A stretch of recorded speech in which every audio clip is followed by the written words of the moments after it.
அஸ்ஸலாமு அலைக்கும் வரஹ்மத்துல்லாஹி வபரகாத்துஹு. அன்புக்குரிய சகோதர சகோதரிகளே, இன்று நான் உங்களோடு அழகான ஒரு வாழ்க்கைக்கான ஒரு முன்னாள் காலத்தில் நடந்த ஒரு நிகழ்ச்சியை சொல்லி அதிலிருந்து நமக்கான பாடத்தை சொல்லித்தரப் போகிறேன்.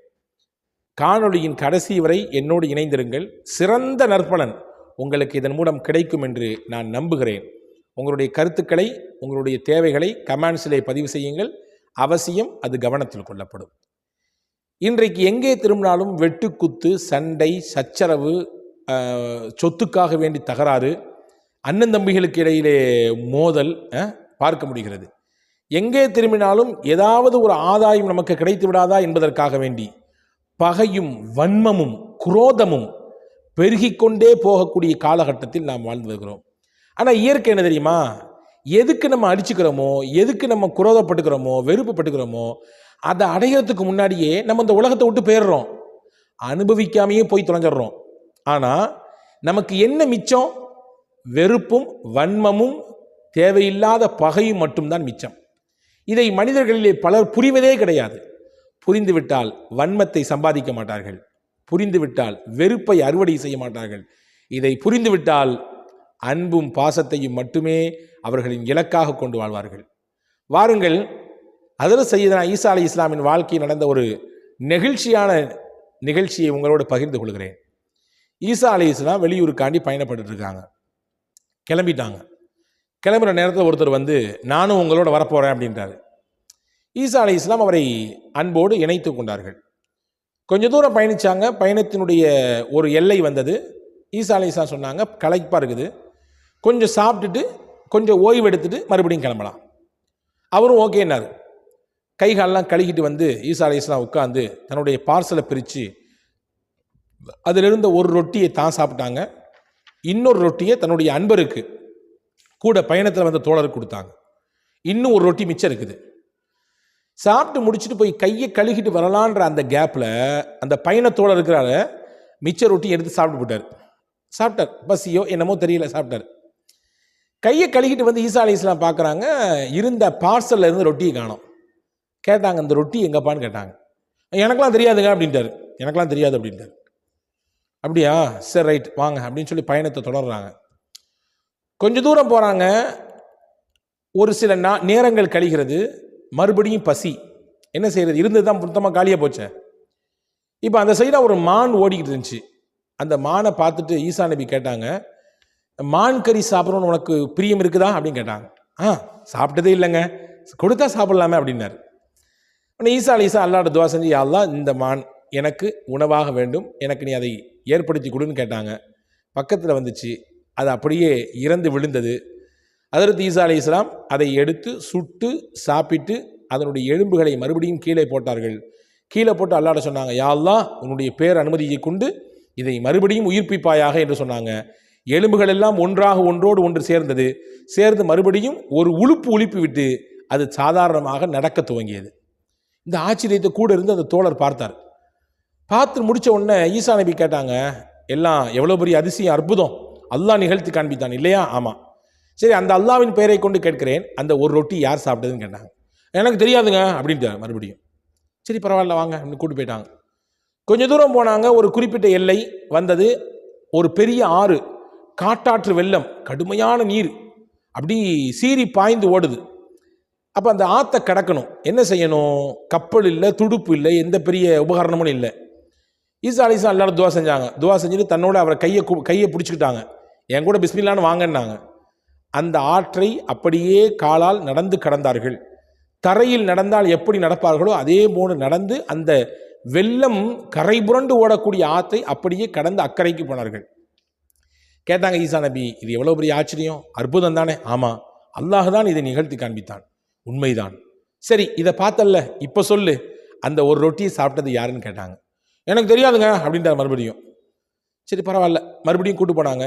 ஒரு பாலைவனம் வந்தது. அந்த பாலைவனத்தில் கொஞ்ச நேரம் கொஞ்சம் இளைப்பாரி விட்டு தூங்கி எழுந்து விட்டு ஈசா நபி பாலைவன மணலை 3 குவியலாக குவித்து வைத்தார்கள். குவித்து வைத்து சொன்னாங்க, அல்லாகவே இந்த 3 மண் குவியல்களையும் நீ தங்க குவியலாக மாற்றி கொடு என்று கேட்டார்கள். அல்லாஹ்ட்ட துவா செஞ்ச உடனே அந்த மண் குவியல் தங்க குவியலாக மாறியது. ஈசா நபி சொன்னாங்க, ஒரு ரொட்டி சாப்பிட்ட எனக்கு ஒரு தங்க குவியல், இன்னொரு ரொட்டி சாப்பிட்ட உனக்கு இன்னொரு தங்க குவியல், 3வது ரொட்டியை யார் சாப்பிட்டாரோ அவருக்கு 3வது குவியல்னு சொன்ன உடனே, அஸ்ஸலாமு அலைக்கும் பாவா, அந்த 3வது ரொட்டியையும் நான் தான் சாப்பிட்டேன் நேர நம்மால். அப்போ ஈசா நபி புரிஞ்சுக்கிட்டாங்க, பேராசையினால் ஏற்பட்ட பாதிப்பு இது. சரி பரவாயில்ல, இந்த 3ஐயுமே நீயே வச்சுக்கோ. ஆனால் எப்போ உலகத்தின் மீது இந்த அளவுக்கு உனக்கு ஆசை இருக்குதோ, இனிமேல் என்னோடு நீ பயணிக்க வேண்டாம், இத்தோடு நம்முடைய பயணத்தை முடித்துக் கொள்வோம் என்று சொல்லிட்டு அவங்க நடைய கட்டிடுறாங்க. போனால் போயிட்டு போகிறார், நமக்கு என்ன, நமக்கு கிடைச்சது மொத்தம் 3 குவியலாச்சே, 3 தங்க குவியல், இதை மொத்தமாக எடுத்துகிட்டு போயிடலாம் அப்படின்னு யோசிச்சுட்டு இருக்கும்போதே அவர் மண்டையில் ஒரு சின்ன விஷயம் பட்டுச்சு. எப்படி கொண்டு போகிறது, தன்னந்தனியாக இருக்கிறோமே, என்ன செய்கிறது, எப்படி கொண்டு போகிறதுன்னு யோசிச்சுட்டு இருக்கும்பொழுது 2 பேர் அங்கே வந்தாங்க. சரி, இவங்க 2 பேர்த்தையும் நம்ம தோழர்களாக ஆக்கிக்குவோம், நம்மளுடைய பயண தோழர்களாக ஆக்கிட்டு சேர்ந்து பாதுகாப்பாக கொண்டு போய் சேர்த்துடலான்னு சொல்லி பேச்சுவார்த்தை நடத்தி 3 பேர்த்துக்கும் ஆளுக்கு ஒவ்வொரு குவியல், ஓகே, எந்த பிரச்சனையும் இல்லாமல் நம்ம ஊரில் போய் சேர்ந்துடணும், ஆளுக்கு ஒவ்வொன்று எடுத்துகிட்டு பிரிச்சுட்டு தனித்தனியாக போயிடணும், ஓகேவா அப்படின்னா. சரின்னு அந்த 2 நண்பர்களும் ஏற்றுக்கிட்டாங்க. கொஞ்சம் தூரம் போனாங்க, எல்லாத்துக்குமே பசி வந்து போச்சு. அப்போ வந்த அந்த 2 தோழரில் இன்னொருத்தர் சொன்னார், எப்பா பக்கத்து ஊரில் போய் ஏதாவது சாப்பாடு வாங்கிட்டு வா, சாப்பிட்டு புட்டு கொஞ்ச நேரம் ஓய்வு எடுத்துட்டு இந்த இடத்துல நம்ம எல்லாம் போகலாம் அப்படின்னு சொன்ன உடனே அவர் கிளம்பிட்டார். நண்பர் போன பின்னாடி ஏற்கனவே ஈசா நபியோடு இருந்தவரும் இப்பொழுது வந்து புதிதாக சேர்ந்த இருவர்களில் ஒருவரும் சேர்ந்து பேசி ஒரு முடிவுக்கு வர்றாங்க. எப்பா எதுக்கு இதை 3ஆ பிரிக்கணும், அந்த சாப்பாடு வாங்க போயிருக்கானல்ல, அவன் வாங்கிட்டு வந்து சாப்பாடை தரட்டும், அவனை தீர்த்து கட்டிடுவோம், நம்ம 2 பேரும் ஆளுக்கு பாதி பாதியாக எடுத்துக்குவோம், 3 குவியலில் உனக்கு 1.5 எனக்கு 1.5 அப்படி பிரிச்சுக்கலாம், எதுக்கு 3ஆ பிரிக்கணும், அவனை போட்டு தெளிடலாம் அப்படின்னு நாங்கள் 2 பேரும் ஓகேன்னு சம்மதிச்சிட்டாங்க. 2 பேரும் சரி வரட்டும் சாப்பாடை கொண்டு என்று அவனை எதிர்பார்த்து இவர்கள் இருக்க, சாப்பாட்டை வாங்க போனானே அவன் சிந்தனையிலே ஒரு தீய எண்ணம், ஒரு சதி முளைத்தது. என்ன, இதை ஏன் நம்ம அந்த 2 பேர்த்துக்கு விட்டு கொடுக்கணும், சாப்பாட்டில் கொஞ்சம் விஷத்தை கலந்துருவோம், கொண்டு போய் கொடுத்து அவங்கள சாப்பிட வச்சு சாவடிச்சிருவோம், மொத்தத்தையும் நம்ம போட்டுடலாம் ஆட்டைய என்று அவர் நினைத்தார். சாப்பாட்டை வாங்கினார், விஷத்தை கொஞ்சம் அதிலே மேலே கலந்து விட்டார், கொண்டு போய் நண்பர்களிடத்திலே கொடுத்தார். கொடுத்த மாத்திரத்தில் சாப்பாட்டை வாங்கி வைத்து விட்டு ஏற்கனவே போட்ட திட்டத்தின் பிரகாரம் இந்த 2 பேரும் சேர்ந்து அவரை அடிச்சே கொண்டுட்டாங்க. கொண்டு முடிச்சுட்டு சரி ஊருக்கு கிளம்பலாம், நம்ம நினைச்ச மாதிரி ஆளுக்கு பாதி பாதி, சரி சாப்பிட்டு போயிடலாமே என்று நினைத்தவர்கள் விஷம் கலக்கப்பட்ட அந்த உணவு, அவர்களுக்கு தெரியாது இதில் விஷம் இருக்கிறதுன்னு, சாப்பிட்டாங்க. சாப்பிட்டு கொஞ்ச நேரத்தில் அவர்களும் மண்டையை போட்டார்கள். இப்பொழுது வெறும் தங்க குவியல் மட்டும் 3 அங்கே இருக்கிறது, அதை சுற்றி 3 பிணங்கள் இருக்கிறது, 3 பேருடைய சடலங்கள் கிடக்கிறது. கொஞ்ச நாளைக்கு பின்னாடி தன்னுடைய சீடர்களோடு ஹஜ்ரத் ஈசா அலைஹிஸ்ஸலாம் அந்த வழியாக வந்தார்கள். 3 குவியலையும் பார்த்தார்கள், 3 பிணங்களையும் பார்த்தார்கள். ஹஜ்ரத் ஈசா நபி தன்னுடைய சீடர்களுக்கு சொன்னார்கள், அல்லாஹுவின் மீது நம்பிக்கை இல்லாமல் உலகம் மட்டுமே வேண்டும் என்பதற்காக வேண்டி அடித்துக்கொண்டு சண்டை போட்டுக்கொண்டு ஆளாய் பறக்கக்கூடியவர்களின் கடைசி நிலையெல்லாம் இப்படித்தான் இருக்கும். பாருங்க, சண்டை போட்டாங்க, ஒருத்தனுக்கு மிஞ்சி இன்னொருத்தன் அதை மொத்தமாக அடிச்சுக்கணும்னு நினைச்சான், இவனுக்கு கிடைக்காம எனக்கு மொத்தமாக கிடைச்சிடணும், அவனுக்கு கிடைக்காம எனக்கு மொத்தமாக கிடைச்சிடணும் என்று ஒவ்வொருவனும் ஒவ்வொரு விதமாக திட்டம் போட்டான். கடைசியில் திட்டம் போட்டவர்கள் எல்லாம் மண்ணுக்குள் போகிறார்கள். அவர்கள் எதை அனுபவிக்க வேண்டும் என்று நினைத்தார்களோ அது அப்படியே இருக்கிறது, அனுபவிக்காமையே போய் சேர்ந்துட்டான் அப்படின்னாங்க ஹஜ்ரத் ஈசா அலைஹிஸ்ஸலாம். இதுதான் அல்லாஹுவை மறந்து உலகம் மட்டுமே வேண்டும் என்று நினைக்கக்கூடியவர்களின் நிலை என்றார்கள் ஹஜ்ரத் ஈசா அலைஹிஸ்ஸலாம். அன்பர்களே, இந்த வரலாறு எவ்வளவு பெரிய செய்தியை சொல்லுகிறது தெரியுமா? ஒரு வீட்டுக்கு 4 பேர் அடித்துக் கொள்கிறார்கள், 4 பேர் அடிச்சுக்கிறான். நீங்க கேட்டா சொல்லுவீங்க, 4 பேர் உரிமைப்பட்டவங்க தான், விட்டு கொடுக்க முடியாதுங்க, அது எப்படிங்க முடியும் அப்படின்னு. ஆனா கடைசியில அந்த 4 பேராலையுமே அதை அனுபவிக்க முடியாம பாதியிலேயே நின்றுது. சில பேருடைய மூச்சு அங்கேயே இடையிலேயே மரித்து போகிறார்கள். இல்லையா, பார்க்கிறோமா இல்லையா?